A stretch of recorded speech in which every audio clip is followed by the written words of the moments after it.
Hermanos amados, gracia y paz.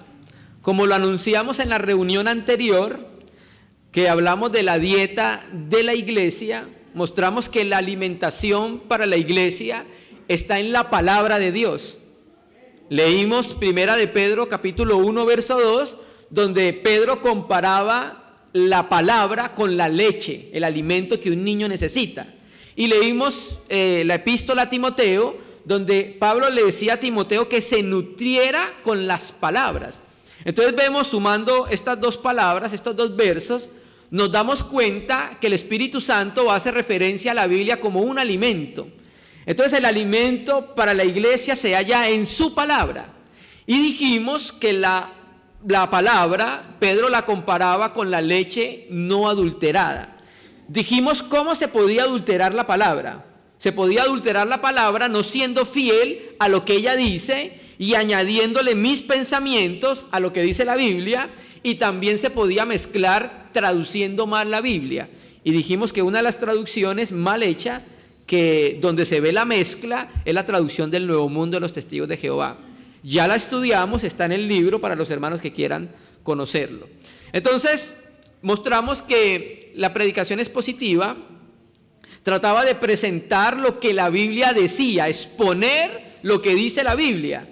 Y el predicador es encargado de ser diligente en inquirir lo que dice la palabra, para dar a conocer a los hermanos lo que dice el Señor, que era lo que sucedía con Esdras. Dice la Biblia en Nehemías que Esdras dirigía diligentemente el libro de la ley, preparaba su corazón para saber lo que decía Dios y luego decirle al pueblo. Entonces, hermano, es necesario que hagamos este tipo de estudio, y nuestros oídos tienen que aprender a acostumbrarse a una predicación de un libro entero. Hablamos de los beneficios en la reunión anterior de la predicación expositiva libro por libro, porque como cristianos, cuando estudiamos un libro por libro, aprendemos a leer la Biblia, y también somos guardados. Por ejemplo, el caso de los judaizantes, que está pululando hoy con el asunto de las raíces hebreas. Si estudiamos el libro sistemáticamente como lo hicimos de Gálatas, vamos a ser guardados de ser llevados por cualquier viento de doctrina, y más con los judaizantes. Entonces, por eso vamos a hacer este estudio de la epístola a los Colosenses. Vamos a leer el versículo 1, versículo 2. Pablo, apóstol de Jesucristo por la voluntad de Dios, y el hermano Timoteo, a los santos y fieles hermanos en Cristo que están en Colosas, gracia y paz sean a vosotros de Dios nuestro Padre y del Señor Jesucristo. En el día de hoy vamos a hacer una reunión introductoria para conocer el libro que vamos a considerar en las reuniones siguientes. Necesitamos saber quién era el autor, qué características tenía la ciudad, cuál fue el motivo que guió al autor a escribir esta epístola, qué problemas había en esta epístola, ¿cierto? Entonces necesitamos saber el tema de la epístola, el objetivo de la epístola, el propósito de la epístola. Entonces, por eso hacemos algo que se llama la reunión introductoria, siempre cuando empezamos un libro, para saber qué es lo que nosotros vamos a estudiar. Entonces, el estudio de las epístolas del Nuevo Testamento nos permite conocer la realidad de las iglesias cristianas en los tiempos apostólicos, hermano. Todas las epístolas, todas las cartas que se escribieron tienen una razón por la cual fueron escritas. Y esta epístola a los Colosenses es una de las más grandes obras literarias del cristianismo, hermanos, porque aunque es una epístola de 4 capítulos, tiene un alto contenido cristológico. Y no hay ninguna epístola como esta en el Nuevo Testamento, salvo la porción de la kenosis de Cristo en Filipenses, y salvo Hebreos capítulo 1, verso 1 al 3, donde se coloque a Jesucristo en tan alto lugar como la epístola a los Colosenses. Hermano, es maravilloso esta epístola. Entonces, Samuel Pérez Millo, en su introducción al comentario a Colosenses, dice: la epístola a los Colosenses es uno de los escritos paulinos del Nuevo Testamento con una importante dimensión de cristología y de una gran profundidad.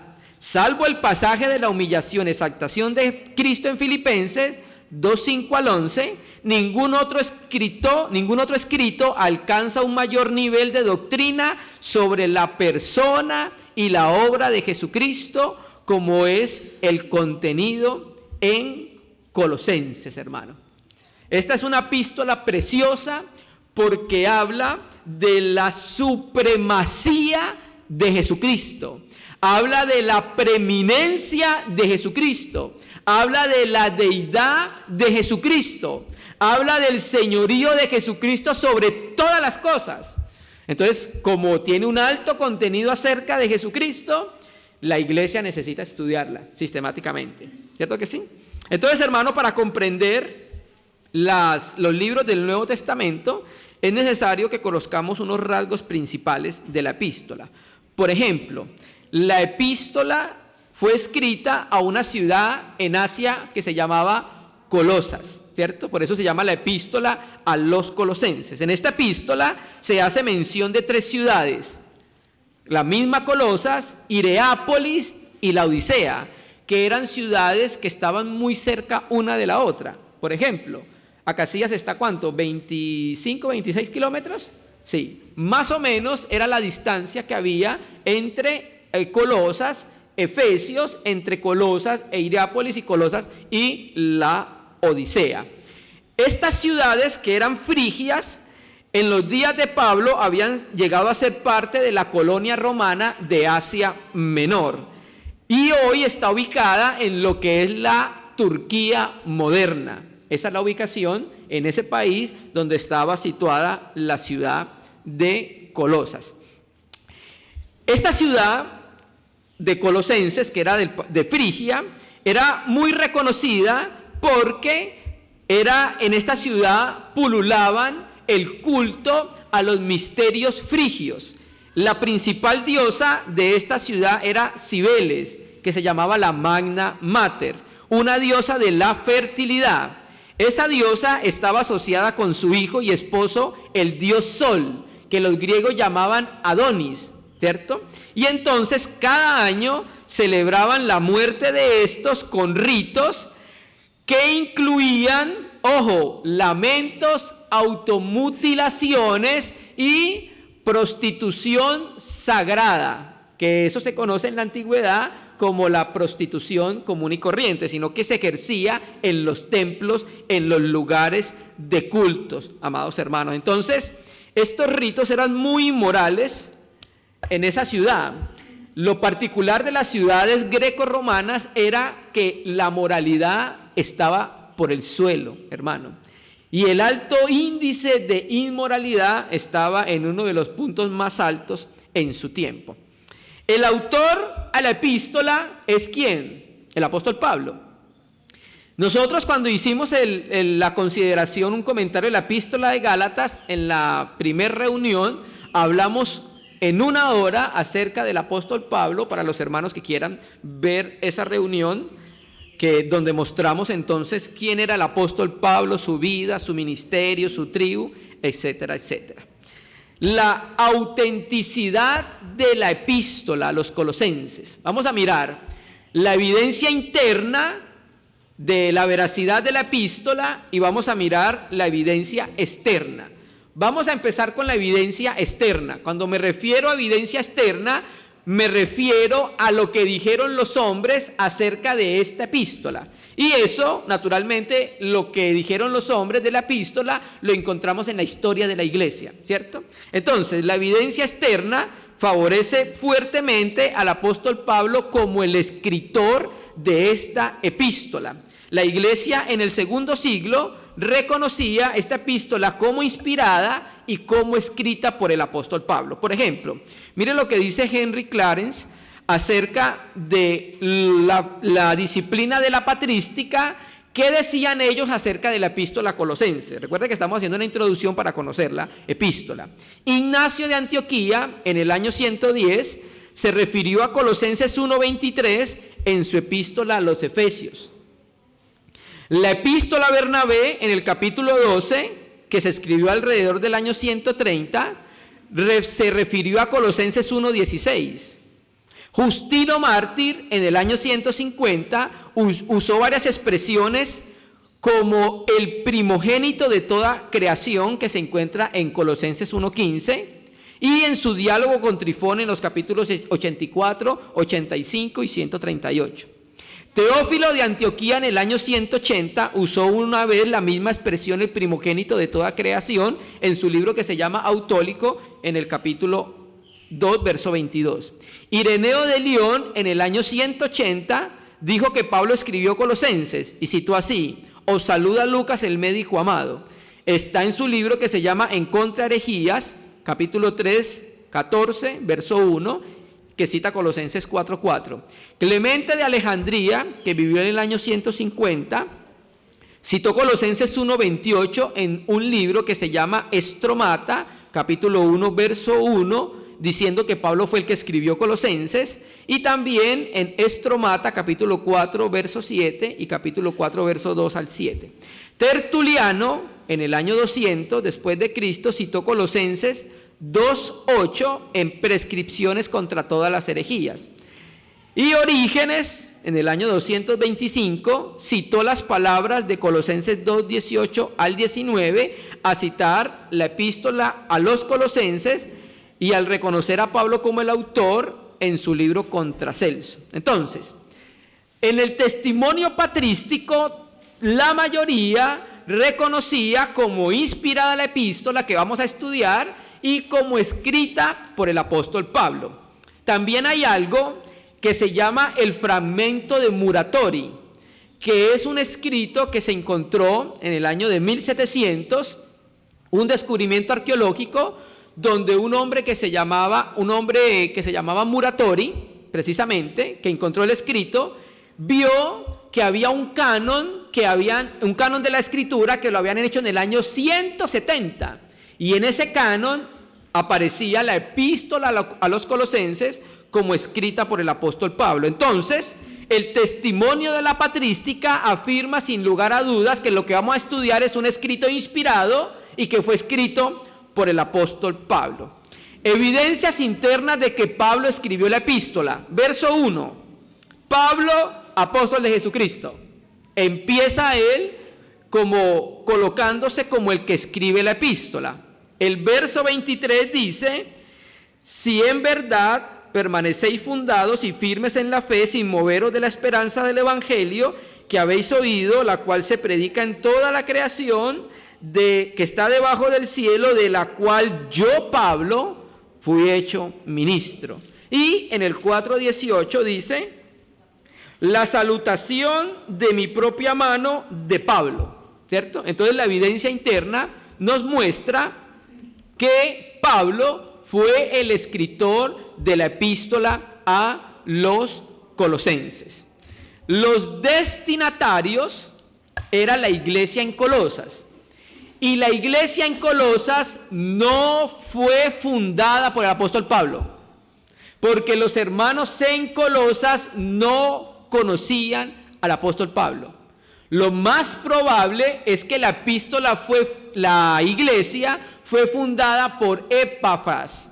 Y Epafras era un compañero de obra del apóstol Pablo. Por ejemplo, si usted lee el versículo 7, vamos a leer el versículo 7, dice: como lo habéis aprendido de Epafras. O sea que Epafras era el ministro para la iglesia en Colosas. Y también el capítulo 4, versículo 12, dice: os saluda Epafras, el cual es uno de vosotros, siervo de Cristo. Entonces se entiende que Epafras pertenecía a la iglesia en Colosa. Pero Epafras, como era un obrero, trabajaba no solamente en Colosas, sino en donde más, Hierápolis y en la Odisea. Él era un coobrero y trabajaba en el equipo apostólico con el apóstol Pablo. También la intención que tenía Pablo cuando escribe esta epístola era afirmar el ministerio de Epafras en medio de los hermanos. Por eso lo menciona tantas veces en esta epístola, hermanos amados. ¿Listo? En el Colosenses 2.2 dice, no, en el Colosenses 2.1, porque quiero que sepáis cuán gran lucha sostengo por vosotros y por los que están en la Odisea y por los que nunca han visto mi rostro, ¿cierto? Entonces vemos nosotros que efectivamente la iglesia en Colosas no conocía a Pablo, pero Pablo se entiende que le escribe de la manera que le escribe a la iglesia en Colosas, era por la autoridad apostólica que tenía y porque esa iglesia deriva su trabajo de algún hermano que trabajaba con él en la obra, ¿cierto? Entonces por eso los colosenses reciben la epístola sin ningún problema, porque Epafras pertenecía al equipo de obreros del apóstol Pablo. Propósito del escrito. ¿Cuál es el propósito del escrito? 2. Para estabilizar doctrinalmente a la iglesia. ¿Por qué? Porque la iglesia estaba siendo atacada con unas fuertes herejías. 1. 2. El propósito de la epístola era recalcar la preeminencia de Jesucristo, hermanos. No hay otra epístola que exalte más en gloria al Señor Jesucristo que la epístola a los colosenses. Propósito del escrito. Razones del escrito, o sea, ¿por qué Pablo se mueve a escribir a la iglesia? Pablo estaba encarcelado. Epafras llega a Roma a la cárcel y Epafras le dice a Pablo: Pablo, mira cómo está la iglesia en Colosas. Qué iglesia tan preciosa, qué iglesia como persevera en la oración, qué iglesia como sirve, qué iglesia como ama y qué iglesia como ayuda. Y no solamente ello, Hierapolis y la Odisea. Qué bendición, ¿cierto? Pero pasa algo. Se están introduciendo falsos maestros con doctrinas extrañas que están minando el corazón de la iglesia y están mudando las prácticas de los colosenses, ¿cierto? Entonces eso mueve al apóstol Pablo considerar escribir una epístola para subsanar ese problema. Y generalmente Pablo trataba los problemas mostrando siempre la grandeza de Jesucristo. Por ejemplo, la epístola a Corintios capítulo 1, 2, 3 y 4, que trata el problema de la división, ¿cómo empieza Pablo? Si usted mira los versículos 3, 4 y 5 de 1 Corintios, ¿qué hace Pablo? Coloca el corazón de los corintios para que vean la comunión de Jesucristo, para que vean que Jesucristo es el Señor y que los demás somos hermanos en Cristo, miembros de la misma familia de Dios. Entonces Pablo buscaba con eso llevar el corazón de la iglesia a ver a Jesucristo para acabar con los problemas de división. De la misma manera, Pablo lo que hace es colocar en alto quién es Jesucristo, la preeminencia que tiene sobre todas las cosas, la plenitud que en él habita corporalmente, la plenitud de Dios, para que los hermanos, los ojos de los colosenses sean abiertos y no se dejen engañar, hermanos, ¿cierto? Entonces esa es una de las razones del escrito. Entonces el tema del escrito es el Cristo preeminente, único y todo suficiente, Salvador, hermano. ¿Listo? El contenido de la epístola lo podemos dividir en dos partes: la doctrina de la supremacía de Cristo y 2, la evidencia práctica que produce en el creyente conocer la supremacía de Cristo. Al conocer la supremacía de Cristo, eso va a tener un efecto en la vida del cristiano y va a empezar a tener una experiencia de vida cristiana saludable, práctica y bíblica, hermanos. Este es uno de los propósitos de la epístola a los colosenses. El año en que se escribe la epístola se cree que fue escrita más o menos entre el año 60 y 62. Y Pablo, cuando escribe esta epístola, estaba en prisión. Esta es una de las epístolas del cautiverio, junto con Filemón, Filipenses y Efesios. Son 4 que se llaman las epístolas en cautiverio. Vamos a leer un versículo en Hechos, capítulo 28, para mostrar que Pablo se encontraba preso en ese momento. Hay muchas más teorías. Está la teoría de que Pablo estaba en Cesarea y que Pablo estaba en Efesios, pero la teoría que más concuerda con la Biblia y el tiempo es Roma. Hechos capítulo 28, versículo 30.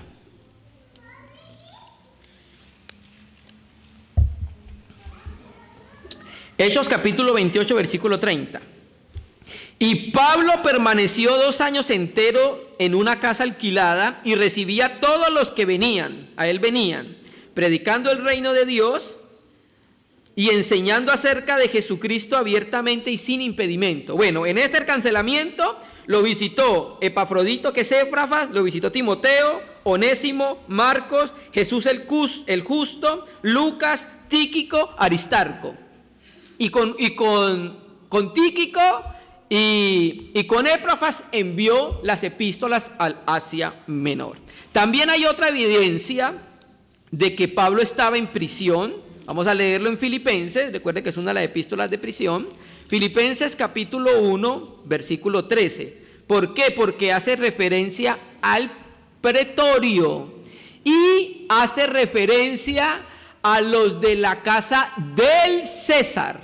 Vamos a leerlo. Filipenses 1, versículo 13. Dice: de tal manera que mis prisiones se han hecho patentes en Cristo en todo el pretorio y a todos los demás. Y si ve el versículo capítulo 4, verso 22, de la misma Filipenses, dice: todos los santos os saludan y especialmente los de la casa de César. Pero la Reina y Valera 2006, mire cómo traduce, Filipenses 4, 22, dice: todos los santos os saludan y mayormente los que pertenecen a la casa los que pertenecen a la casa del César, no solamente de César. Si digo de César, si decimos de César, bueno, sí, es un nombre personal. Pero si decimos del César, claro, estamos entendiendo que efectivamente se refiere al emperador romano de turno, hermanos, ¿cierto? Entonces, Pablo estaba encarcelado, pero ojo, Pablo no necesariamente estaba sin servir al Señor. Porque recuerde que Hechos 28, ¿qué dice? Estaba viviendo en una casa alquilada y recibía a todos sin ningún problema. Estaba preso, pero no estaba preso, porque no podía salir, pero tenía completa libertad para evangelizar, para escribir, para enviar las cartas, ¿cierto que sí? La meta del escrito, bueno, la intención del apóstol Pablo es dejar firmemente establecido la absoluta suficiencia de Jesucristo y su preeminencia sobre todo y sobre todos, como único en quien habita corporalmente la plenitud de la deidad. Si alguien quiere saber en quién habita la plenitud de la deidad, lea Colosenses, para que se dé cuenta cómo Pablo estaba llevando el corazón de los colosenses a conocer más íntimamente a Cristo, y al mismo tiempo estaba contrarrestando las herejías que estaban entrando a la iglesia en Colosas. Y la segunda meta de este escrito la tiene Colosenses capítulo 1, verso 23. Colosenses 1:28. A quien anunciamos amonestando a todo hombre y enseñando a todo hombre en toda sabiduría, a fin de presentar perfecto en Cristo a todo hombre. Entonces, hermano, la meta del escrito tiene como finalidad exaltar la supremacía de Cristo, pero también que todo hombre que puede ser instruido por esta epístola pueda ser presentado perfecto ante Cristo. Hay un versículo que es el versículo clave de la epístola y lo tiene Colosenses capítulo 3, versículo 11.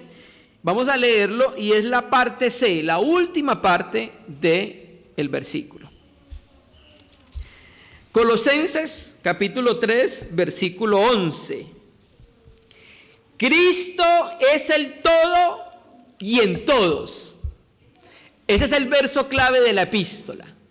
Cuando el texto dice que Cristo es el todo, quiere decir que en Cristo habita corporalmente la plenitud de la deidad. Pero cuando dice que Cristo es en todos, está mostrándole a la iglesia en Colosa que ellos no necesitaban de las herejías de los gnósticos, de la filosofía, de los judaizantes, sino que necesitaban ser completos únicamente en Jesucristo. Cristo es el todo y en todos. O sea, nosotros no necesitamos nada más que al Señor Jesucristo, hermanos. Qué precioso, ¿cierto?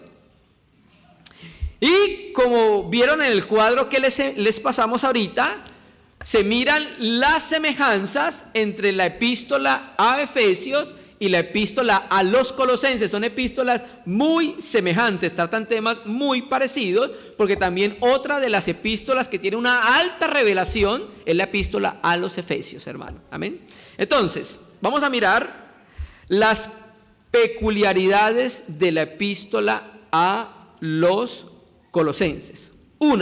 Primera, el apóstol Pablo en esta epístola utiliza 4 veces el término misterio. ¿Por qué Pablo utiliza este término en esta epístola tan corta 4 veces? Resulta que uno de los ataques que estaba teniendo la iglesia era con el gnosticismo incipiente, o sea, el gnosticismo que apenas estaba empezando a nacer. Y ellos decían que el gnosticismo era el conocimiento de cosas ocultas. Y las personas que se añadían a ese culto, entonces le llamaban los iniciados, y a medida que iban subiendo de grado, estos misterios, entre comillas, se iban revelando. Entonces Pablo dice que solamente el misterio en la Biblia es revelado por revelación divina. O sea, un misterio es algo que ha estado escondido y se da a conocer solo por revelación divina. Por eso Pablo habla aquí entonces de la teología del misterio, porque era una de las maneras en contrarrestar lo que estaban proponiendo los falsos maestros. Otra peculiaridad de esta epístola es el término plenitud, pleroma, que significa que lo llena todo. Ese término es usado como núcleo principal en toda esta epístola, la palabra plenitud. En él habita corporalmente la plenitud de la deidad. ¿Listo?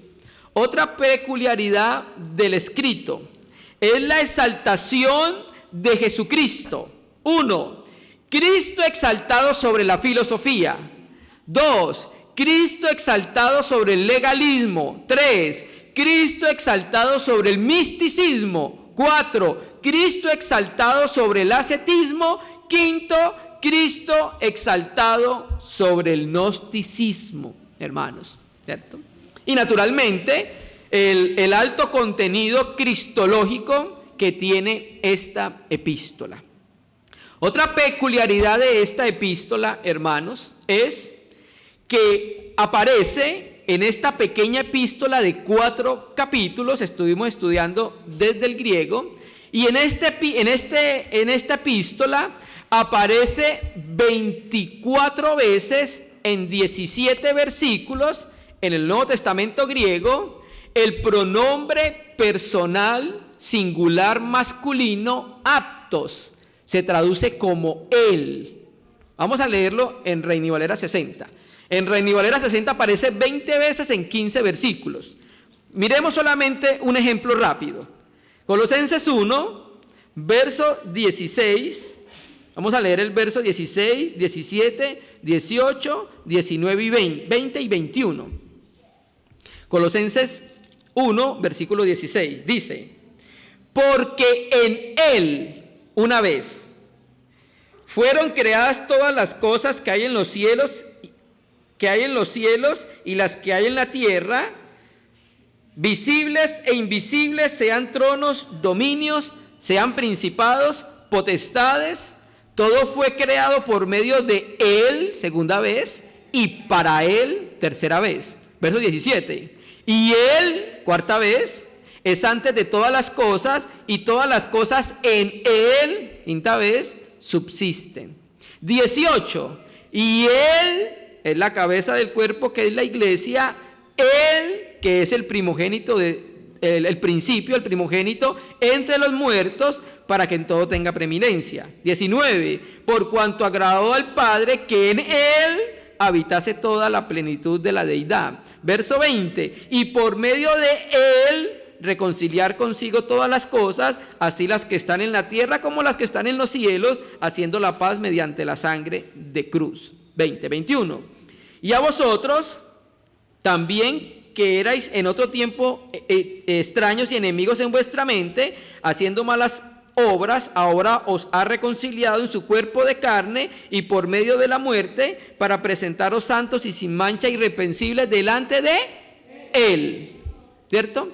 En estos versículos aparece 11 veces esta palabra, este pronombre personal, aptos. Se escribe autos, pero por la AU antes de la T se lee aptos.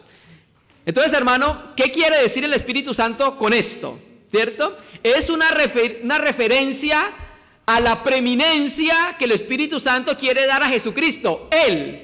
O sea, lleva a que la iglesia, los lectores, cuando lo lean, perciban en todo tiempo la grandeza de Él, de Jesucristo. Es una de las particularidades de la epístola. Otra particularidad que tiene esta epístola, hermanos, vamos a leerlo. Aparece 4 veces la palabra epignosis, y es muy importante porque los gnósticos hacían énfasis en el conocimiento, la gnosis. Vamos a leer los versículos, pero los voy a leer de Reina y Valera 60 primero y luego de la Biblia textual. Vamos a mirarlo. Vamos a leer Colosenses 1, verso 7. 1, versículo 7. Espérate, vamos a mirar, yo me ubico. Versículo 9. Por lo cual también nosotros, desde el día que lo oímos, no cesamos de orar por vosotros y de pedir que seáis llenos del conocimiento de su voluntad en toda sabiduría e inteligencia espiritual. Biblia textual, verso 9. Por esto también nosotros, desde el día en que lo oímos, no cesamos de orar por vosotros y de pedir que seáis llenos del pleno conocimiento. O sea, no es solamente conocimiento, sino que pleno conocimiento. Esta palabra pleno conocimiento en el griego es epignosis. Está compuesto de las voces epi, que significa sobre, y conocimiento noxis. Entonces, lo que trata de decir el apóstol Pablo es que él quiere y oraba para que la iglesia conociera las cosas desde lo alto. O sea, conociera las cosas como Dios las conoce, hermanos, ¿cierto? Entonces leamos los otros versículos. Versículo 10. Para que andéis como es digno del Señor, agradándole en todo, llevando fruto en toda buena obra y creciendo en el conocimiento de Dios. Verso 10, acá. Para andar como es digno del Señor, a fin de agradarle en todo, llevando fruto en toda buena obra y creciendo en el pleno conocimiento. Otro versículo, 2:2. Reina y Valera 60, para que sean consolados sus corazones, unidos en amor, hasta alcanzar todas las riquezas del pleno entendimiento, a fin de conocer el misterio de Dios el Padre y de Cristo. Biblia textual, para que sean consolados sus corazones, unidos en amor, hasta alcanzar toda la riqueza de la plena certidumbre del entendimiento, a fin de conocer completamente el misterio de Dios. Entonces aquí está pleno conocimiento, conocer completamente. Otro verso, 3:10. Y revestidos del nuevo, el cual conforme a la imagen del que lo creó se va renovando hasta el conocimiento pleno. Aquí sí lo dice, aquí aparece como la epignosis, amados hermanos, ¿cierto? Y en el verso 1:6 aparece otra palabra que es muy parecida. Que ha llegado hasta vosotros, así como a todo el mundo, y lleva fruto y crece también en vosotros, desde el día que oíste y conociste. Aquí conociste ese epiginosco, muy parecido, un conocimiento desde arriba. Entonces, ¿qué estaba buscando el apóstol Pablo con esto? Que los colosenses conocieran las cosas como las conoce Dios, hermano. Y para conocer las cosas como las conoce Dios, necesitamos conocer plenamente a Dios, conocer íntimamente a Dios y conocer personalmente a Dios, para poder conocer y juzgar todo desde el punto de vista de Dios, amados hermanos. Otra peculiaridad de la epístola: aparece 6 veces la preposición hiper. La preposición hiper, Francisco La Cueva la traduce como en pro. Y esa preposición significa actuar a favor de. Voy a leerla del interlineal. Colosenses, capítulo 1, versículo 7. Voy a leerlo del interlineal. Verso 7. Dice: va a escucharse raro porque el interlineal no organiza las oraciones. Como aprendiste de parte de Epafras, el amado consiervo de nosotros, quien es fiel, viene la primera vez, en pro de vosotros. 1, 2, verso 9. Por esto también nosotros, desde el día que lo oímos, no cesamos en pro de vosotros orando. Verso 24, aparece 2 veces. Ahora me gozo en los padecimientos en pro de vosotros, y estoy completando lo que falta de las aflicciones de Cristo en la carne de mí, en pro del cuerpo de Él. Capítulo 2, verso 2. Verso 1. Porque quiero que vosotros sepáis cuán gran lucha tengo en pro de vosotros y de los que están en la Odisea. 4:12.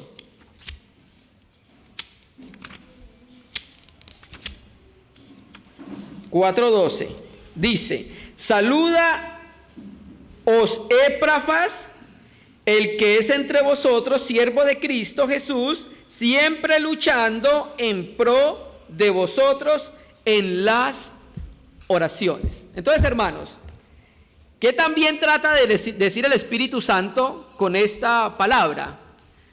Que nosotros, como Pablo y Epafras, tenemos que luchar a favor del cuerpo de Cristo. Que nuestra vida debe ser en pro de la iglesia, en pro de los intereses del Señor. Por eso aparece 6 veces esta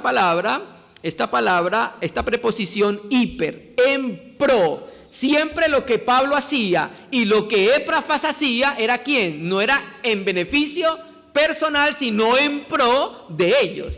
Epafras oraba en pro de la iglesia para que estuvieran completos. Pablo oraba en pro de la iglesia para que fuera lleno del pleno conocimiento. Entonces, estas son peculiaridades doctrinales de la epístola. Y terminando, hay algo que los comentaristas han dicho acerca de la epístola, y es la herejía colosense. Pero no porque los hermanos en Colosa las practicaran o estuvieran enseñándolas. No, eran las herejías que estaban tratando de introducirse a las iglesias en Colosas. Al igual que ocurre con la epístola a los Gálatas, la de Colosenses va dirigida contra los errores que amenazaban la fe de los cristianos de aquella congregación. Aunque se llama herejía colosense, no quiere decir que los errores heréticos fueran sustentados por los cristianos en Colosas, sino que estaban tratando de introducirse y afianzarse en esa iglesia. Vamos a mirar cuáles eran estos principales herejías o errores que estaban perturbando la comunión y la edificación de la iglesia. 1. La filosofía. Vamos a leerlo, capítulo 2, versículo 8.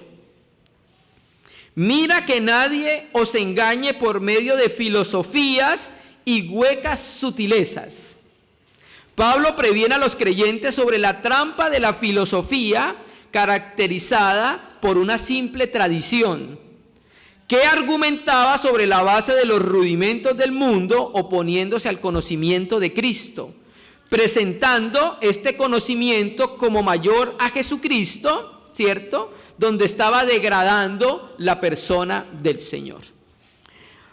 La influencia judaizante, 2 verso 16.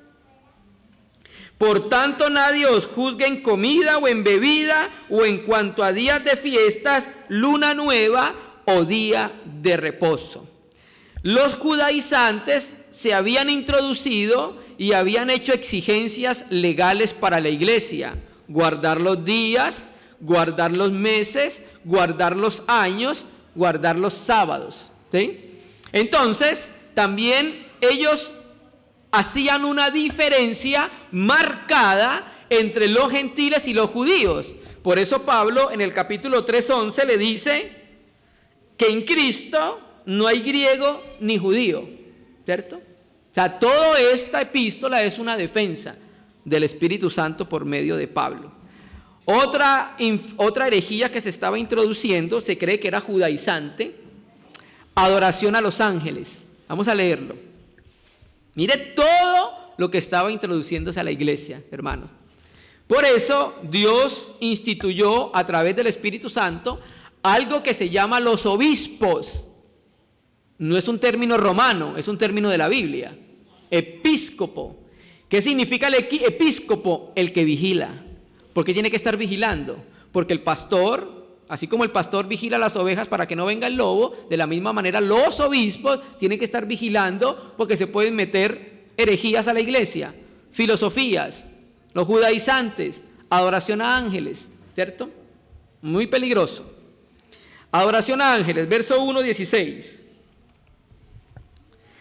Porque en él fueron creadas todas las cosas, las que hay en los cielos, las que hay en la tierra, ojo, visibles e invisibles, sean tronos, dominios, sean principados, sean potestades. Con esto, ¿qué es lo que hace? Los ángeles no son creadores y no son mediadores, ¿eh? Y en el 2:15 lo dice más claramente: despojando a los principados y a las potestades, los exhibió públicamente y triunfando sobre ellos en la cruz. Y el verso 18: nadie os prive de vuestro premio, afectando humildad y culto a los ángeles. En este sistema doctrinal aparecen unos seres espirituales, los regidores cósmicos, que son mediadores entre Dios y los hombres, entre los hombres y Dios. O sea, eso es lo que creían ellos y eran lo que enseñaban ellos, ¿cierto que sí? Y con eso estaban haciendo que estaban relegando a un segundo plano la supremacía de nuestro Señor Jesucristo y quitándole su mediación entre Dios y los hombres. Porque la Escritura dice muy claramente en 2 Timoteo que el único mediador entre Dios y los hombres es ¿quién? Jesús hombre. Entonces ellos estaban diciendo que los ángeles eran una especie de mediadores, amados hermanos, ¿sí? Mire lo que dice F.F. Bruce. Comentó la actitud para con los ángeles de los judíos que vivían en el área de Frigia, debido a que los ángeles controlaban las líneas de comunicación entre Dios y el hombre, toda revelación de Dios al hombre y toda oración y adoración del hombre a Dios. Únicamente podía llegar a su destino por la mediación y el permiso de ellos. Mire lo que estaban tratando entonces de introducir en las asambleas, que los ángeles eran mediadores entre Dios y nosotros. Entonces, si sucede algo en medio de la iglesia, ¿qué tenemos que hacer como cristianos bíblicos? Sacar la espada de la palabra, ¿cierto que sí? Y mocharle la cabeza a las herejías. No a las personas que la traen, no, a las herejías, ¿cierto que sí? Y la búsqueda del conocimiento. Versículo 26 del capítulo 1. Que esta búsqueda del conocimiento es aplicada a los gnósticos. El misterio que había estado oculto desde los siglos y edades, pero que ahora ha sido manifestado a los santos. 27.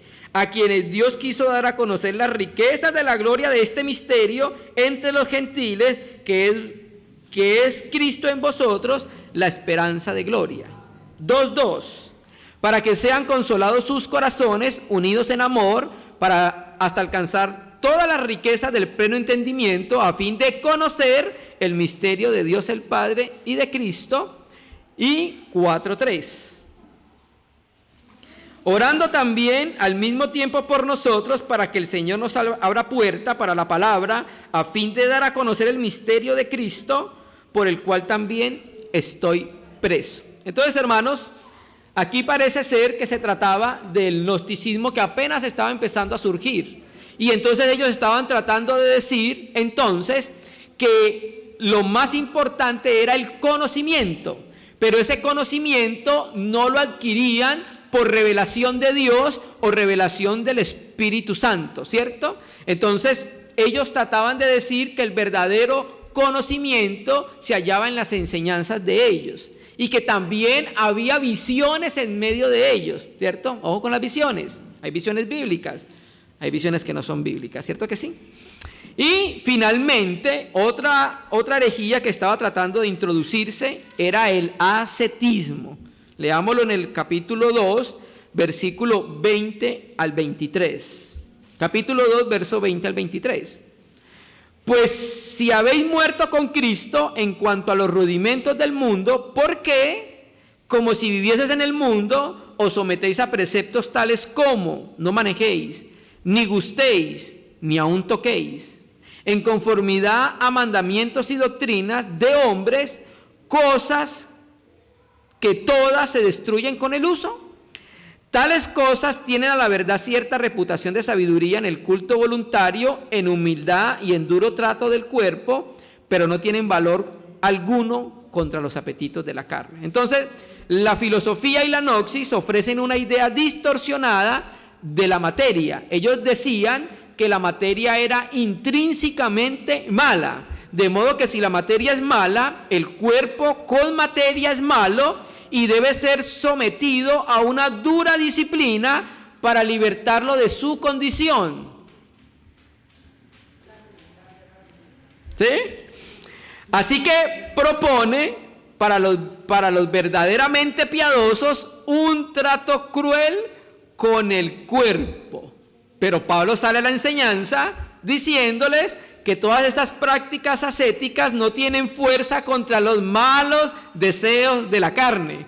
Usted se puede latigar todo el día, pero las obras de la carne permanecen vivas, hermano, porque no se hace morir lo terrenal con el látigo, sino con la cruz. Entonces, hermanos, ¿por qué Pablo contradice eso? Porque es que las mismas enseñanzas ascéticas proceden de la carne. No tienen valor alguna contra los apetitos de la carne. Eso no hace morir lo terrenal.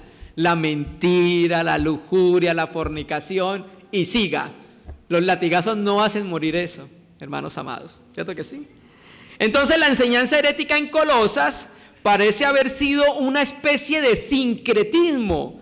Porque tenía una mezcla de ascetismo, legalismo, gnosticismo y judaísmo fundidos, hermano, ¿cierto? Y también había cierta clase de misticismo filosófico, amados hermanos, ¿cierto? Entonces, hermanos, mire la razón por la cual Pablo escribe.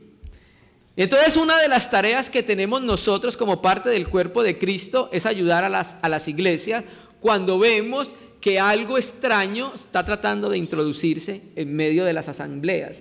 Nos corresponde a todos nosotros llevar a la iglesia al pleno conocimiento de Cristo. Nos compete a todos nosotros mostrarle a los hermanos y a la iglesia que la supremacía está en Jesucristo, que Él es preeminente sobre todas las cosas y que en Él habita la plenitud de la deidad. Que es todo el conocimiento que el hombre necesita. Terminemos viendo la cristología de los gnósticos, porque ellos también predicaban de Jesucristo. Los teólogos liberales predican de Jesucristo. El espírita predica de Jesucristo. Muchos predican de Jesucristo, pero no el Jesucristo de la Biblia, hermanos. ¿Cierto que sí? Unos dicen que Jesús el histórico es diferente al Cristo de la fe, Rudolf Bultmann. Entonces mira lo que dicen los gnósticos. Cristo, según los gnósticos, era el león más perfecto. Para ellos había varias clases de dioses, un dios bueno, un dios malo, estaba el demimurgo y estaban los eones. Y ellos decían que Cristo era una de esas emanaciones de los eones. Lo que pasa es que la doctrina del gnosticismo fue muy cambiante. Por ejemplo, si tú lees a Ireneo en Contra Herejías, él enfrenta a los gnósticos. Pero más adelante, si tú lees a Hipólito de Roma, Refutación de las herejías, el gnosticismo que refuta a Hipólito ya es diferente del gnosticismo de Ireneo. Esta doctrina era muy cambiante. Entonces ellos decían que Cristo es el Redentor, aunque no tuvo cuerpo físico. Algunos afirman que tanto el nacimiento, el cuerpo, los sufrimientos como la muerte de Cristo fueron solamente una apariencia ilusoria como un fantasma. Cristo solamente asumió la forma visible como una visión transitoria para revelarse a sí mismo a los sentidos naturales del hombre. Este aspecto en particular de la teología gnóstica era promovido por los llamados docetas, que viene del griego dokeo, que significa apariencia. Entonces, ¿qué decían los gnósticos? Por ejemplo, Cerinto era uno de ellos que decía que Cristo no era un hombre real, sino que era un hombre aparente, era como una especie de espíritu, ¿cierto? Y que otra parte del gnosticismo decía que el que murió en la cruz no era Jesucristo, Judas el Iscariote. Y otra parte del gnosticismo decía que el león Cristo vino a esa persona de Jesús en la cruz, en el bautismo, vino a la persona de Jesús en el bautismo, pero cuando lo fueron a crucificar, el león Cristo, la emanación, se salió de él y murió entonces Jesús el hombre, no murió el Cristo, hermanos. Juan se enfrenta a Cerinto en su epístola, en primera de Juan capítulo 5, donde dice: este Jesucristo no vino solamente mediante agua, sino agua y sangre. Porque ellos decían, no, fue solo en el bautismo, en agua. Y Juan dice, no, él también vino como hombre. Por eso dice agua y sangre, hermanos. Hay una historia en la literatura patrística que dice que Juan llegó a unos baños públicos y allí estaba Cerinto, Juan el apóstol, ya siendo un viejito. Y entonces le dijo a los discípulos que salieran corriendo antes de que la ira de Dios se descargara sobre Cerinto y se cayera ese lugar encima, hermano. Eran unos herejes. Y hablaban de Jesucristo. Ojo, el problema no es hablar de Jesucristo, el problema es hablar de Jesucristo de acuerdo a la confesión del Espíritu Santo. Por eso Juan trata ese problema. Entonces, hermanos, en esta primera reunión mostramos una breve introducción de la epístola que vamos a considerar Dios mediante en las próximas reuniones. Es muy importante hacer la introducción porque podemos conocer cuál era el problema, cuál era la intención del Espíritu Santo cuando escribe a través de Pablo, qué temas quería tratar, cómo quería mostrar a la persona de Jesucristo, cómo aprendemos nosotros a conocer a Dios, cómo debemos tratar los problemas en medio de la asamblea. Y también la epístola tiene sus aspectos prácticos. Nos va a enseñar a nosotros a tener una vida saludable de oración, a interceder por todas las cosas. Nos va a llevar a un conocimiento más profundo e interior de quién es el hombre en que habita corporalmente la plenitud de la deidad. Nos va a llevar a conocer y afirmar la deidad de Jesucristo, porque es uno de los temas más controversiales hoy en el mundo, porque el diablo no quiere confirmar que Jesucristo es Dios. Colosenses 1, versículo 16 dice, Él es antes de todas las cosas. Él es existente antes de todas las cosas y todo fue hecho por medio de Él. Entonces esta epístola va a llevar nuestros corazones a que apreciemos la preeminencia de Jesucristo, la grandeza de Jesucristo, la gloria de Jesucristo, la plenitud de Jesucristo y nuestro relacionamiento mutuo con esa plenitud, amados hermanos. Entonces es necesario que como parte del cuerpo de Cristo nos sumerjamos en esta epístola tan importante, tan preciosa para la vida cristiana, hermanos amados. Amén. Entonces, hermano, vimos hoy una breve introducción a la epístola a los Colosenses. Dios mediante, la próxima reunión, entonces, veremos entonces el primer capítulo. Vamos a mirar entonces el primer capítulo. Vamos a pedir a los hermanos paciencia porque son varias reuniones. Vamos a tratar de mostrar por la Escritura y por el Espíritu lo que dice Dios de esta epístola y la aplicación práctica para nuestra vida. Esperamos siempre con la exposición de la palabra, uno, que Cristo sea exaltado, que el hombre sea humillado y que la iglesia aprendamos a vivir en santidad, hermanos amados. Amén. ¡Aleluya!